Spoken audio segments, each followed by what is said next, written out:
सुनील अपने काम से लौट घर में घुसा ही था कि तभी उसकी माँ कमला जी ने रोना शुरू कर दिया। सुनील माँ को चुप कराता उससे पहले ही उसकी छोटी बहन प्राची भी शुरू हो गई और बोली, अरे भैया, तुझे क्या पता, तेरे पीछे से हमें कैसे कैसे बोल सुनाई जाते हैं, कैसे हमारी बेइज्जती की जाती है। भाभी ना तो हमें टाइम से खाना देती है और दूध के नाम पर तो मानो पानी ही पकड़ा देती है। अब इससे ज्यादा और क्या बताऊं। तभी माँ रोते हुए बोली, तुझे पता नहीं है बेटा, हम कैसे अपना वक्त काट रहे हैं। तभी सुनील की बीवी सुमन अंदर से सुनील के लिए पानी लेकर आ रही थी। यह सब सुन उससे रहा नहीं गया और उसने बोल दिया कि क्यों झूठ बोल रही हो माँ, पूरे दिन तो तुम्हारे पीछे खाने की थाली लेकर तुम्हें मनाती रहती हूँ, तुम फिर भी नहीं मानती। मैं दूध को कहीं अलग तो उबालती नहीं हूँ, यहाँ भारी हांडी में दूध उबलता है और अपने ही हाथ से दूध लेती हो तुम, और वही दूध मैं अपनी बेटी को भी देती हूँ। तो इसमें पानी वाली बात कहाँ से आ गई।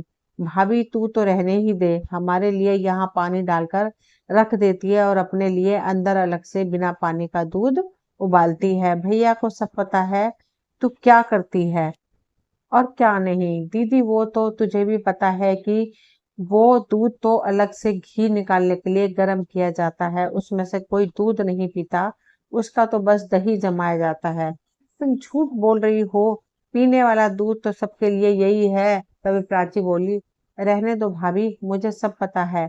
अगर सब लोग यही दूध पीते हैं तो कल फिर आपकी बेटी मोनू अंदर बैठी कौन सा दूध पी रही थी। दीदी तुम तो छोटे से जीवाक से शर्त कर रही हो। अरे ये दूध मांग रही थी और बाहर दूध गर्म नहीं हुआ था, इसलिए अगर मैंने थोड़ा सा दूध अंदर वाले में से दे दिया तो क्या हो गया। तभी अम्मा बोल पड़ी, बेटा अब तूने खुद ही देख लिया कि कैसे खुद माँ बेटी बिना पानी का दूध पीती है और हम सबके लिए पतला सा दूध रखती है। तभी सुमन फिर से बोली कि माँ जी, मैंने तो कभी अंदर बिना पानी का दूध नहीं लिया। इतना झूठ तो मत बोलो, तुम्हें नरक में भी जगह नहीं मिलेगी। अभी तक सुनील सब चुपचाप सुन रहा था। अचानक उसने अपनी साइकिल वहीं पटकी और अपना जूता उतार सुमन को मारने लगा। बेचारी सुमन ये कहती रही कि उसने ऐसा कुछ नहीं किया है, पर सुनील पर तो एक ही धुन सवार थी। बोला, मुंह बंद रख अपना, अगर सांस भी निकाला तो खैर नहीं तेरी। सुमन अब तक यही सब तो सहती आई थी। जब भी माँ बेटी का दिल करता सुनील के आते ही शुरू हो जाती, और जब तक सुनील सुमन को मूंज की तरह कूट नहीं लेता तब तक माँ बेटी का खाना हजम नहीं होता। जब भी कभी सुमन पलटकर कोई जवाब देती तो हर बार माँ बेटी यही धमकी देती कि आने दे सुनील को, तेरी हड्डियां ना तोड़वाई तो मेरा नाम भी कमला नहीं। सुमन जानती थी कि वो चाहे कुछ भी कर ले पर सुनील उसकी बात पर विश्वास नहीं करेगा। मानेगा तो वो अपनी माँ और बहन की ही, इसलिए वे अक्सर पीटने के डर से चुप ही रह जाती थी। पर फिर भी माँ और बेटी को कहाँ चैन आता था। हर तीसरे दिन किसी न किसी बात पर कलेश कर देती थी और सुमन पर कभी लातों की तो कभी मुक्कों की बारिश करवा ही देती थी। पुरानी चोटें ठीक भी नहीं हो पाती थी, उससे पहले ही माँ बेटी और मरवा देती थी। यही क्रम बन गया था और यही सुमन की नियति। पर आज सुमन चुप नहीं थी।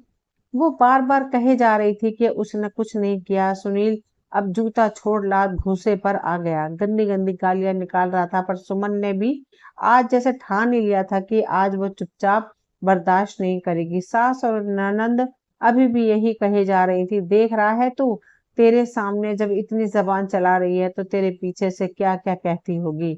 ये हमें सुनील का गुस्सा बढ़ता ही जा रहा था और उसी के साथ बढ़ती जा रही थी उसकी बेरहमी। वहीं एक कोने में बुरी तरह से डरी सहमी सुमन की 10 साल की बेटी मोनू खड़ी थी। उसका अपना पिता उसके सामने ही माँ को जानवर की तरह मार रहा था और दादी और बुआ उसकी माँ को बचाने की बजाय उसके पापा को और उकसा रही थी। जब भी ऐसा होता तो अक्सर मोनू की ताई सरिता बीच में आ जाया करती थी और वो सुमन को जहां तक हो पाता सुनील से बचा लिया करती थी। पर आज ताई जी अभी तक खेतों से वापस नहीं लौटी थी। मोनू को ऐसा लग रहा था जैसे आज उसकी माँ नहीं बचेगी। बेचारी बच्ची की हिम्मत नहीं पड़ रही थी कि अपने पिता को रोक सके। सुमन जोर से चिल्लाई, अरे दुश्मन मार ही डालेगा क्या मुझे। अरे डाइनो, जब मैं मर जाऊंगी तभी तसल्ली होगी। क्या तुमको, देख ले भैया कैसे जीप चला रही है इसकी, हमको डायन कह रही है। हम इतनी बेइज्जती नहीं सहेंगे। अब तो हमें कुआं नदी में गिर के मरना ही पड़ेगा। तभी वहां मोनू के दादा राम सिंह जी आ गए और सुनील को जोर से धक्का देते हुए बोले, अगर अब हाथ भी लगा दिया बहू को तो जान से मार दूंगा। ससुर जी की वहां देख सुमन उनके पैरों में गिर पड़ी तो उन्होंने सुमन को उठाकर अपने हालात संभाल अंदर जाने को कहा और अपनी पत्नी कमला और बेटी प्राची से बोले, तुम दोनों में इंसानियत नाम की चीज भी है या नहीं, जो यहाँ खड़ी होकर दोनों बहू को पिटवा रही हो और यह कमीना उसे जानवर की तरह बुरी तरह से पीटता जा रहा है। कैसी औरत हो तुम दोनों? औरत होकर भी तुम्हें औरत का दर्द नजर नहीं आ रहा? तुम्हारा तो पता नहीं, पर तुम्हारे ढंग देखकर एक दिन मुझे जरूर मरना पड़ेगा। मेरी इज्जत मिट्टी में मिलाने में तुम लोगों ने कोई कसर नहीं छोड़ी है। तभी कमला जी बोली, हाँ तेरी ही सर चढ़ाई हुई है ये, नहीं तो ऐसी बहू को तो मैं पैर की जूती भी न समझूं।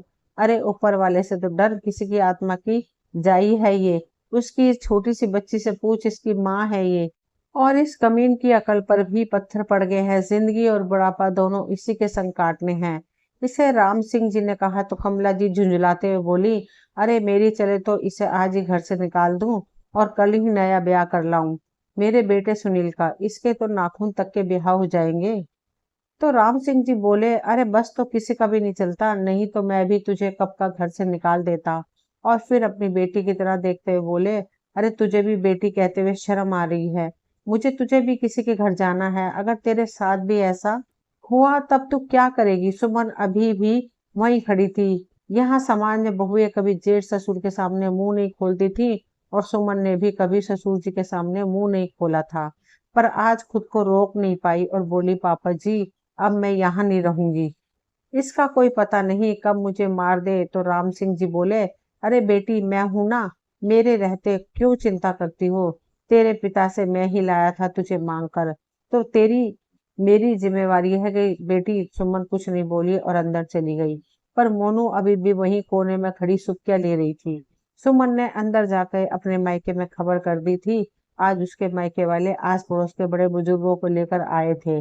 जैसे ही सुमन ने अपने मायके वालों को देखा तो खुद को रोक ना पाई और भाई और पिता के सीने से लगकर खूब रोई। बहन का सूजा हुआ चेहरा जगह जगह नीली पड़ चुकी चोटें देख सुमन के दोनों भाइयों की आंखों से अंगारे बरस रहे थे।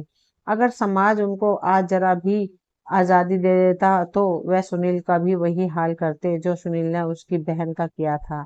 बहुत सारे लोग बैठे थे तो सुनील के बड़े भाई और पिता की गर्दन शर्म से ऊपर नहीं उठ रही थी। सुमन के पिता ने कहा कि आज हम अपनी बेटी को लेकर ही जाएंगे, तो राम सिंह जी ने उन्हें रोकना चाहा, लेकिन सुमन की सास कमला जी बीच में आ गई और बोली, अरे ले जाने दीजिए ना, हमें नहीं चाहिए इनकी बेटी।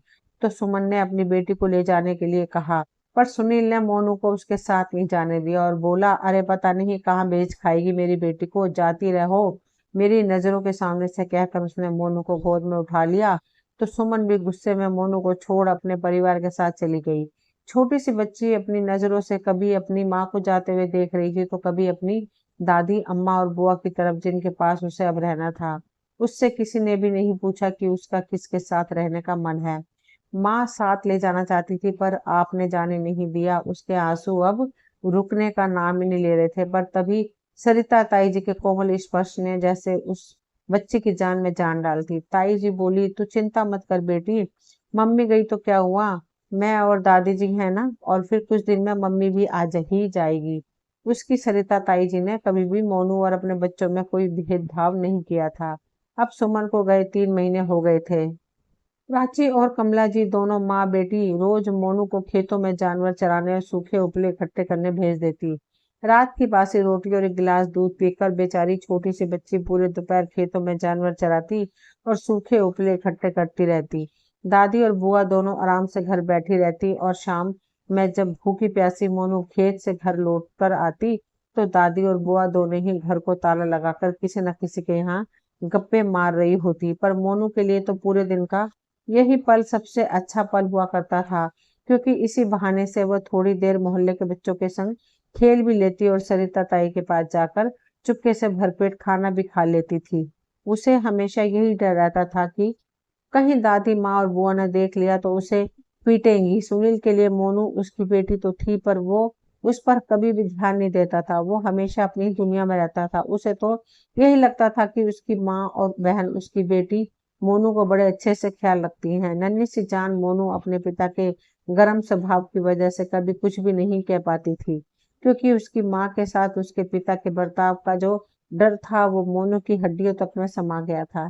इसलिए वो कभी किसी भी तरह की शिकायत नहीं करती थी। एक बार प्राची ने मोनू को ताई के पास बैठकर खाना खाते हुए देख लिया तो मोनू की चोटी पकड़कर बाहर खींच लाई और उसके बाद सुनील से शिकायत कर दी तो सुनील ने भी उसे बहुत डांटा।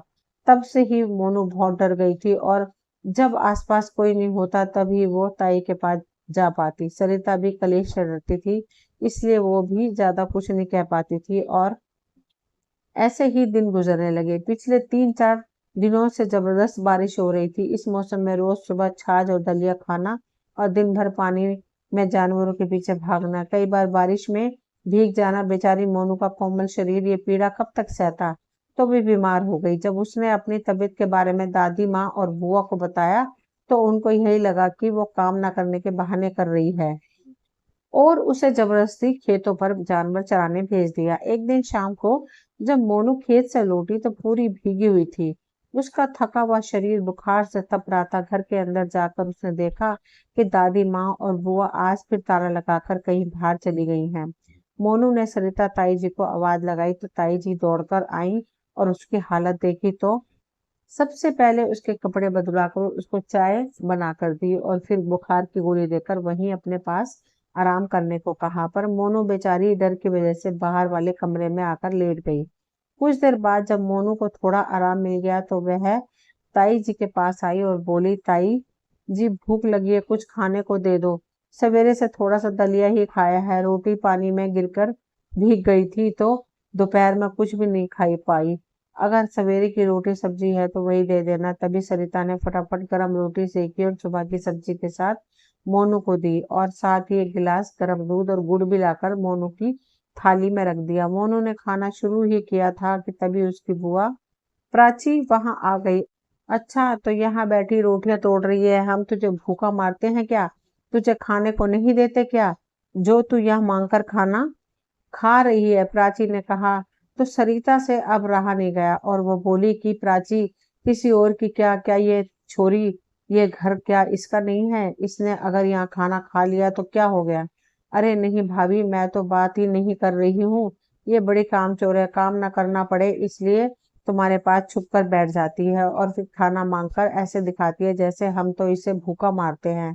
प्राची, जब मैं इस घर में आई थी तब तुम ढंग से नाक पूछना भी नहीं जानती थी। तब से तुमको ननंद होने के बाद भी बेटी की तरह ही पाला है मैंने। तुम्हारी रग रग से पहचानती हूँ मैं, इसलिए मेरे सामने बेकार की बातें मत कर। सब जानती हूँ मैं कि तुम उसे कैसे रखती हो और कैसे नहीं। पिछले 3 महीने से देख रही हूँ, मैं रोज उसे बासी रोटी और साग खिलाकर खेत में भेज देती हो।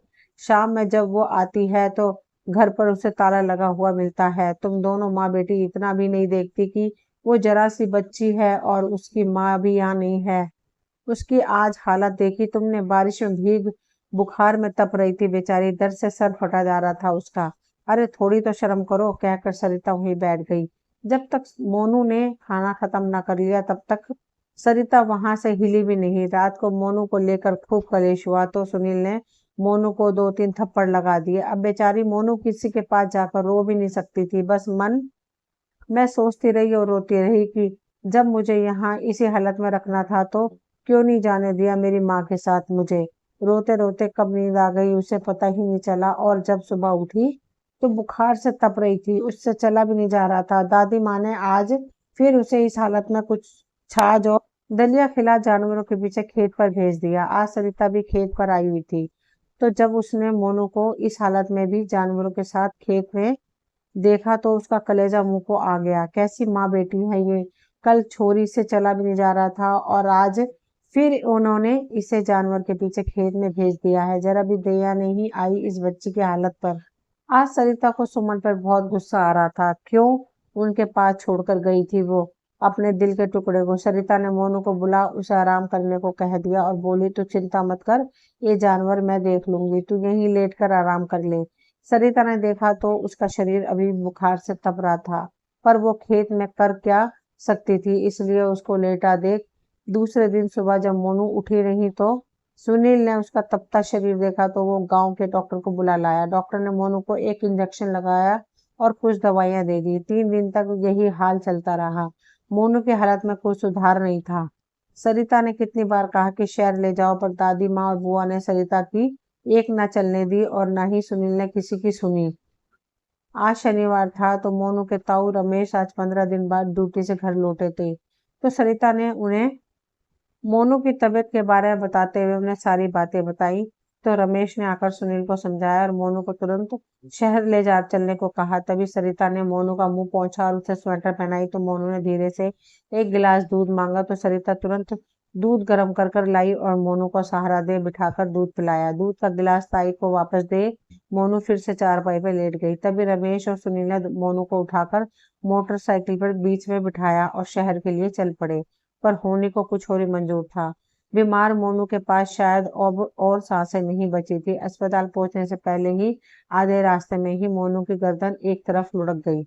मोनू दम तोड़ इस दुख भरे संसार से हमेशा के लिए चली गई थी, एक ऐसे संसार में जहां उसे न दादी का डर था, न बुआ का और न ही भूख का। अब ना उसे बारिश में जानवर चराने जाना होगा और न ही सूखे उपले उठाने। हाँ, अगर किसी को याद कर रही होगी तो अपनी माँ सुमन को, जिससे जाने से पहले वो कुछ भी कह नहीं पाई, और दूसरा शायद सरिता ताई को भी, जिससे उसे सदा अपनी दूसरी माँ दिखाई दी। मोनू के बेजान शरीर को लेकर जब रमेश और सुनील घर लौटे तो घर में मातम फैल गया, रोना चीखना मच गया। सरिता एक कोने में खड़ी अपनी और सुमन की बेबसी पर रो रही थी, तो वहीं रमेश फूल से बच्चे के असमय चले जाने पर रो रहे थे। तो सुनील भी रहा था, पर पता नहीं अपनी बेवकूफ पे रो रहा था या बेटी को खो देने के दुख में, शायद दोनों पर ही रो रहा था। सुमन को ले सुनील के एक चचेरे भाई महेश को भेजा था। जब सुमन ने महेश को देखा तो किसी अनहोनी आशंका से उसका दिल घबरा उठा। उसने महेश से पूछा तो महेश ने मोनू की वो खबर दी जिसे कोई माँ अपनी जिंदगी तो क्या अपनी मौत के बाद भी सुनना नहीं चाहती। सुमन वहीं गिर पड़ी और बोली, मुझे मेरी बच्ची के पास ले चलो। महेश तुरंत सुमन को वहां ले गया, गांव के लिए चल पड़ा। लेकिन जब तक सुमन वहां पहुंची, गांव के बुजुर्ग मोनू का दाह संस्कार करवा चुके थे। रास्ते भर रोती आई सुमन की पथराई आंखें अपनी आत्मा के टुकड़े को आखिरी बार देख भी ना पाई। कहाँ उसने मोनू को डोलियां बिठाकर विदा करने के सपने सजोए थे, और कहाँ आज उसकी लाडो बिना कुछ कही चली गई। पता नहीं इस बीच कितना याद किया होगा उस नन्ही सी जान ने अपनी माँ को। पता नहीं कितनी बातें होंगी जो वो अपनी माँ से कहना चाहती होगी। न जाने कितने दुख दिए होंगे इन लोगों ने उस बच्ची को, न जाने कितने दर्द सहे होंगे उसने। अगर एक बार माँ से मिल लेती तो शायद एक मुस्कुराहट लिए विदा होती इस संसार से। सुमन यही सब कह कहकर अपनी छाती पीट रही थी। लाडो, मैं तो मजबूर हो गई, तुमसे थोड़ी सी दूर हो गई थी, पर तू अपनी इस अभागी माँ से इतनी नाराज हो गई कि हमेशा हमेशा के लिए दूर चली गई। सुमन बस चीख चीख कर यही कह रही थी कि लाडो, तेरी सबसे बड़ी गुनहगार तो मैं ही हूँ। इन हत्यारों के बीच तुझे छोड़कर मुझे जाना ही नहीं चाहिए था। माफ कर देना मेरी मोनू बिटिया, मुझे कहकर सुमन जोर जोर से रोने लगी। दोस्तों, ये कहानी यहीं तक थी। मुझे उम्मीद है आप सभी को ये कहानी पसंद आई होगी। अगर पसंद आई हो तो प्लीज चैनल को सब्सक्राइब करें, वीडियो को लाइक शेयर करें। मिलती हूँ अगली कहानी में, तब तक के लिए थैंक यू।